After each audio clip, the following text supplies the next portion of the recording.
Urea ಕೊರತೆ ಇಲ್ಲ, ಗೊಬ್ಬರ ಇದೆ. ಆದ್ರೆ 5 ಲಕ್ಷ ಹೆಕ್ಟೇರ್ ಈ ಸಾರಿ ಜಾಸ್ತಿ ಬಿತ್ತನೆ ಆಗೋದ್ರಿಂದ ಸ್ವಲ್ಪ ಕಡಿಮೆ ಆಗಿದೆ, ಮಳೆ ಜಾಸ್ತಿ ಆಗಿದೆ. ಮತ್ತೆ ಮಾನ್ಸೂನ್ ಜಲ್ದಿ ಶುರುವಾಯಿತು, ಮತ್ತೆ ಜೋಳ ಹಾಕಿರ್ತಕ್ಕಂಥದ್ದು ಜಾಸ್ತಿ ಆಗಿದೆ ಬಿತ್ತನೆ. ಹಾಸ್ಪಿಟಾಲಿಟಿ ಕ್ಷೇತ್ರದಲ್ಲಿ ಜಾಗತಿಕ ವೃತ್ತಿಯ ಕನಸು ಇದೆಯಾ? ಜಾಗತಿಕ ಅಧ್ಯಯನ ಉದ್ಯೋಗ ಅವಕಾಶಗಳೊಂದಿಗೆ ಭಾರತದ ನಂಬರ್ 1 IIHM ನಲ್ಲಿ ಓದಿ ಪ್ರವೇಶ ಆರಂಭವಾಗಿದೆ. ಈಗಲೇ ಸೇರಿ.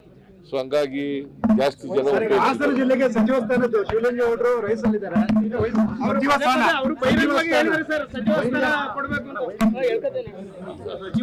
ಸ್ಥಾನ ಹಾಸನ ಜಿಲ್ಲೆಗೆ ಒಂದು ಬೇಕು, ಶಿವಲಿಂಗೇಗೌಡರಿಗೆ ಅವಕಾಶ ಕೊಡಬೇಕು ಅಂತ ಹಾಸನ ಜಿಲ್ಲೆ ಒತ್ತಾಯ ಇದೆ ಸರ್. ನೋಡೋಣ ರೀಸಫಲ್ ಆದಾಗ ಅವಕಾಶ ಇದೆ ಸರ್ ಈ ಸಲ ಶಿವಲಿಂಗೇಗೌಡರಿಗೆ. ಹೇಳಕ್ ಬರಲ್ಲ,